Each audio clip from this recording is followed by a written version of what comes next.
Policia e Fierit ka arrestuar një 26 vjeçar pasi akuzohet për shpërndarje droge.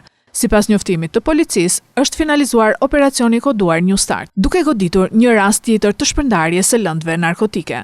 Operacioni nga sektori për hetimin e narkotikëve i DVP Fier i ndjekur prej një muaji me metoda speciale të hetimit.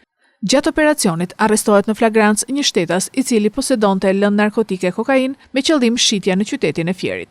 Specialistët për hetimin e narkotikëve në bashkëpunim me shërbimet e forcës së posaçme operacionale të DVP Fier kapën në flagrancë dhe arrestuan shtetasin YE, 26 vjeç, banues në Fier. Gjatë kontrollit fizik dhe të automjetit që shtetasi YE drejtonte, shërbimet e policisë gjetën një sasi prej 81 gramësh lëndë të dyshuar narkotike kokain, të cilën ky shtetas e posedonte me qëllim shitjen. Shtetasi YE ka tentuar t'u ikë punojësve të policisë, por është neutralizuar dhe më pas vënë në pranga. Në cilësinë e provës materiale u sekuestruan lënda narkotike, një automjet dhe 3 celular. Materialet procedurale ju referuan prokurorisë së Fierit për veprime të mëtejshme.